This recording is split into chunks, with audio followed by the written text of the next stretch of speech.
쿠데타가 일어난 직후 그리스군도 키프로스 방위군을 지원하고 튀르키예군의 개입에 대응하기 위해 전군에 비상령을 발령합니다. F-102A 전투기들은요, 튀르키예 해군과 미 해군 함정의 레이더에 발견되지 않기 위해 500피트 이하의 비교적 낮은 고도로 비행했습니다. 접근하는 모든 항공기를 요격하라는 명령을 하달하고 있었습니다. 이 때문에 니코시아에 접근한 그리스군 수송기들은요, 모두 튀르키예군 수송기로 오인돼요. 그래서 키프로스 방위군의 고사포 공격을 받게 됩니다. 피격된 후 활주로 인근에 추락해서 수송기에 탑승하고 있던 단 한 명의 공수부대원을 제외한 4명의 조종사와 29명의 공수부대원이 전원 사망합니다. EOKA-B와 키프로스 방위군이 포위하고 공격하고 있는 키오넬리 포위 공격에 합류합니다. 키프로스 방위군과 민병대의 공격을 가까스로 방어하고 있던 키오넬리의 튀르키예 민병대는요, 그리스군의 공격까지 받게 되자 더 이상 지탱하기가 힘들게 되었고요. 튀르키예계 키프로스인들은 키오넬리 후방 지역으로 밀려나게 됩니다.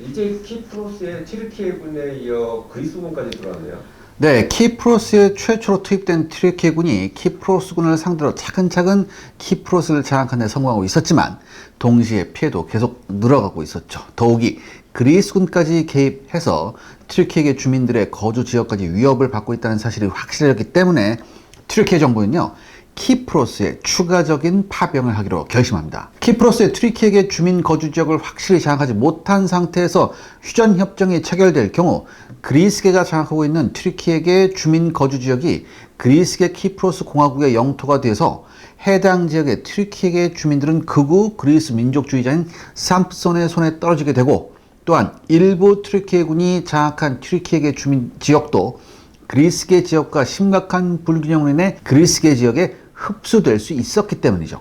당시 최초로 파견된 튀르키예군은 무리한 강행군과 교전으로 인해 크게 지쳐 있었고요.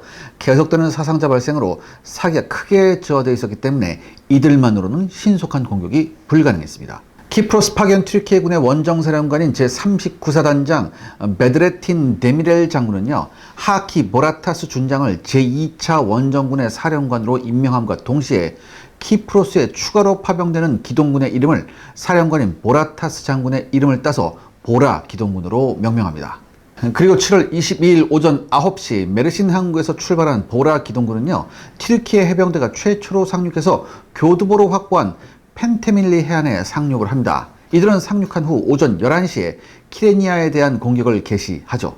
보라 기동군의 공격은 대전차 공격력이 취약한 키프로스군 33특공대에 집중됐습니다. 이들은 M47 전차와 M48 전차를 앞세운 튀르키예군의 집중 공격을 감당하지 못하고 공격 시작 30분도 채 되지 않은 오전 11시 30분에 붕괴되죠. 또한 튀르키예군이 키프로스에 최초로 상륙한 7월 20일부터 지속적으로 게릴라적인 포격으로 펜테밀리의 튀르키예군을 괴롭힌 키프로스군 251 포병연대와 키레니아에서 튀르키예군에 대한 반격을 시도했던 키프로스군 306 보병연대도 보라 기동군의 공격으로 치명타를 입고 후퇴합니다. 특히 251 포병연대는요, 펜테밀리의 튀르키예군 교두보에 대한 공격을 지속했을 경우 보라 상륙군의 키프로스 진입을 막고 최초로 투입된 튀르키예군을 키프로스 안에서 고립되게 만들 수 있는 중요한 부대였습니다.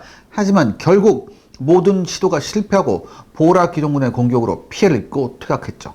키프로스군 241연대가 급히 키레니아에 대한 방어선을 급조합니다. 하지만 이들도 보라 기동군과 제50 해병연대의 공격을 감당하지 못하고 무너집니다. 결국 보라타스 준장이 이끄는 보라 기동군은 키레니아 진입하는 데 성공을 하죠. 신속하게 키프로스 방위군을 격파하고 키레니아를 함락시킨 보라 특공대도 교전 과정에서 피해를 많이 입었습니다. 5대의 M47 전차를 잃었고요. 1대의 M113 장갑차를 손실하죠. 또한 보라 특공대 사령관인 보라타스 준장 역시 다리에 부상을 입습니다. 키레니아에 진입한 튀르키예군 절반은요, 키레니아에서 그리스군을 격파하고 새로운 교두보를 확보하기 위해서 잔류합니다. 나머지는 키프로스 해군 기지가 위치한 파마구스타 방면으로 진격을 합니다. 이들은 파마구스타에서 공습대와 합류한 이후에 키오네리를 포위하고 있는 그리스군과 키프로스 방위군 그리고 EOKA-B의 배후를 공격하죠. 그리고 오후 5시 30분에 이들을 함락시키고 키오넬리에서 저항하고 있던 튀르키예 민병대와 합류하게 됩니다. 키레니아에 있던 튀르키예군도 그리스군을 키레니아에서 격파한 데 성공해서요. 튀르키예군은요. 키레니아와 키오넬리에 있는 교두보를 확보한 데 성공하죠. 키오넬리를 확보한 튀르키예군은요. 제6군단의 누레틴 에르신 소장의 지휘하에 EOKA B 등의 그리스계 키프로스 민병대와 키프로스 방위군으로부터 위협을 받고 있던 키오넬리의 강력한 방어 태세를 구축합니다. 그렇다면 그리스군의 상황은 어땠나요?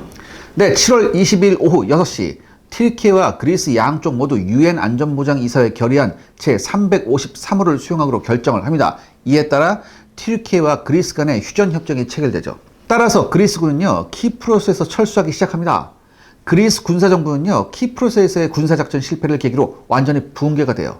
그리스 군사정부의 실권자인 디미트리오스 이오아니다스는요, 실각과 동시에 투옥이 됩니다. 그리고 대통령인 파이돈 지지키스도 4개월 후인 제3공화국이 수립되면서 대통령직에서 물러나죠. 또한 그리스 군사정권의 지원을 받아 마카리오스 3세 정권을 무너뜨리고 키프로스의 대통령이 된 EOKA B의 지도자 니코스 삼손도요, 실각합니다. 그리고 반역죄로 20년형을 선고받고 투옥되죠. 수감되어 있던 삼손은요, 5년 후에 와병 치료를 위해 프랑스로 건너가는 것이 허락되고요, 1990년에야 키프로스로 다시 돌아올 수 있게 됩니다. 아무튼 삼손의 8일 천하, 즉 삼손이 쿠데타에 성공해서 키프로스 대통령으로 집권한 기간이 8일이거든요.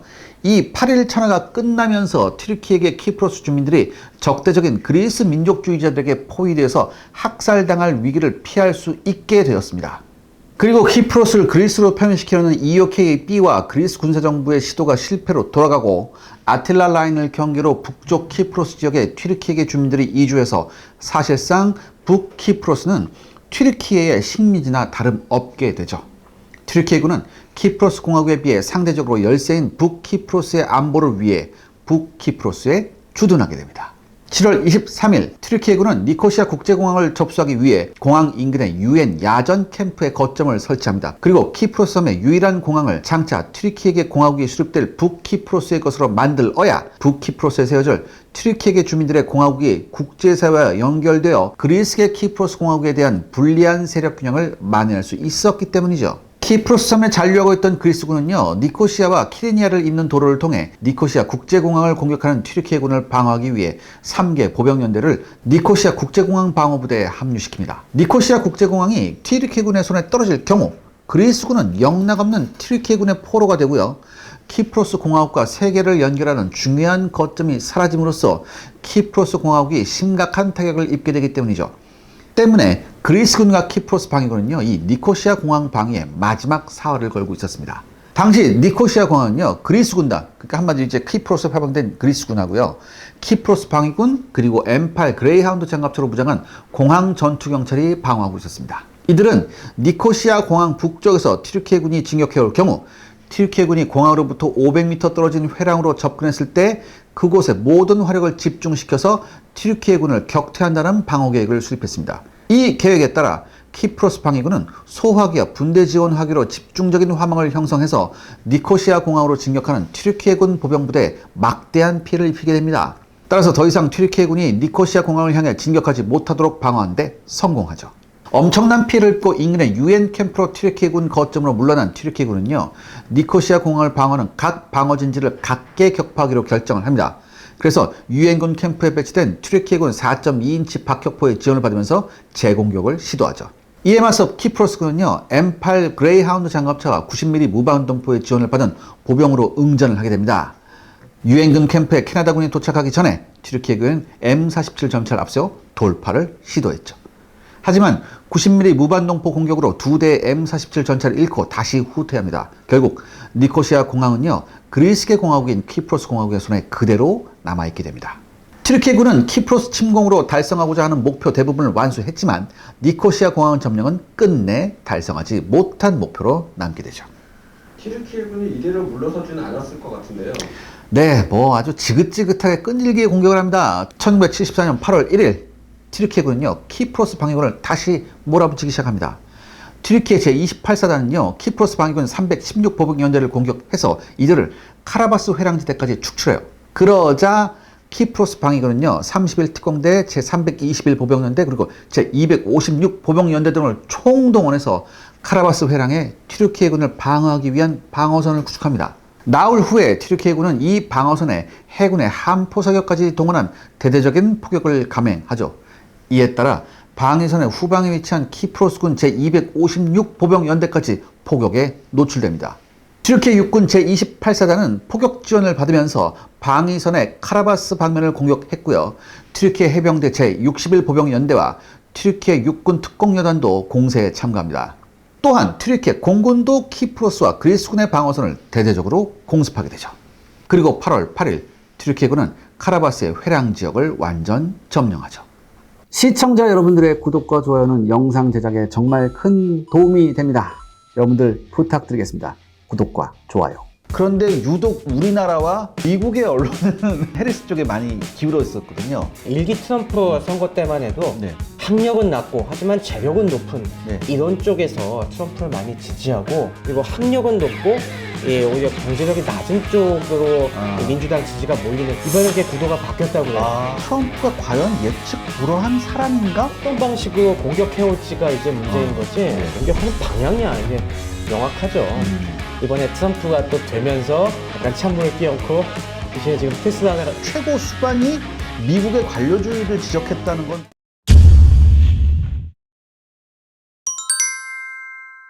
이 튀르키예와 키프로스 간의 긴장이 다시 고조되면서요. 튀르키예계 키프로스인들의 대표인 라우프 덴크타슈와 훗날 키프로스 공화국의 대통령이 되는 글라프코스 글레리데스가 제2차 제네바 회담에서 만나서 키프로스 사태에 대해서 회담을 합니다. 그리고 8월 14일 튀르키예군은요, 유엔의 결의안에 따른 휴전회담을 파기하고 제2차 아틸라 작전을 발동하죠.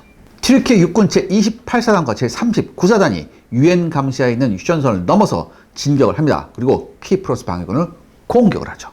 튀르키예군의 공세를 감당하지 못한 키프로스군은 라르나카까지 철수해서요, 이튿날 튀르키예군은 현재 아틸라 라인까지 진격을 합니다. 한마디로 키프로스 전체의 27%를 장악하는데 성공한 거죠. 전쟁 후에는 키프로스가 어떻게 정리되나요? 1974년 제네바 협정 제49조에 반하여 키프로스의 튀르키예계 주민들이 북부로 대규모로 이주합니다. 그리고 그리스계 주민들은 추방되죠. 또한 튀르키예 본토에서 약 12만 명의 튀르키예인들이 북키프로스로 이주를 합니다. 1983년 북키프로스 지방정부는요, 독립을 선언하고요, 북키프로스 튀르키예 공화국을 설립해서요, 라우프 덴크타슈가 초대 대통령으로 선출이 됩니다. 하지만 북키프로스의 독립선언은 유엔과 영국에 의해 불법으로 간주가 되죠.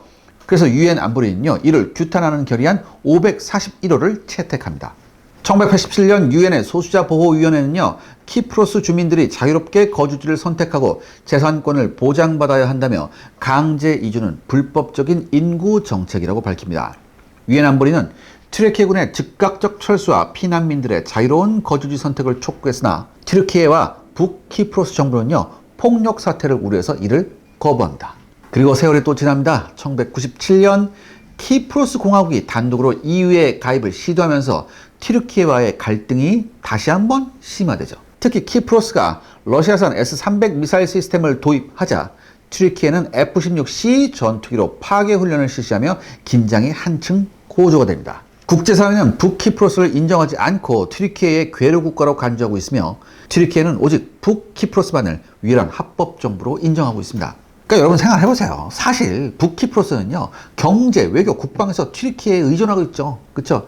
그래서 튀르키예는 북키프로스의 안보를 위해 3만 7천 명의 군인을 이 북키프로스에 주둔시키고 있습니다. EU는 튀르키예의 EU 가입 조건으로 키프로스 공화국을 인정할 것을 요구하고 있지만 북키프로스를 부정하는 문제로 교착 상태에 빠진 상태죠.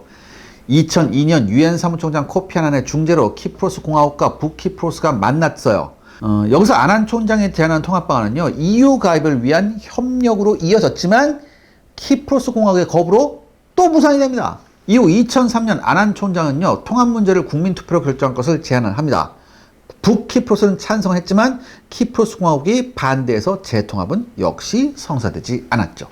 2004년에도 끈질기게 아난 총장의 제안으로 회담이 열렸지만 이번에는 북키프로스 측의 반대로 중단이 됩니다. 이로 인해서 키프로스 공화국은 2005년에 단독으로 EU에 가입했고요, 유럽 환율 조정 장치에 참여합니다. 반면 튀르키예는 EU 가입을 위해 키프로스 공화국을 인정해야 하는 상황에 놓이며 아직까지 EU 가입에 어려움을 겪고 있습니다. 아무튼 이렇게 해서 여러분들께 키프로스 전쟁에 대한 얘기를 전해드렸습니다. 어떠십니까? 여기도 뭐 만만치 않게 복잡하고요. 아직까지 갈등이 봉합되지 않고 있습니다. 참 우리나라하고 비슷한데요. 이렇게 해서 키프로스 전쟁은 마치고요. 다음 시간부터는 다시 한번 클래식 무기고로 여러분들을 찾아뵙겠습니다. 감사합니다.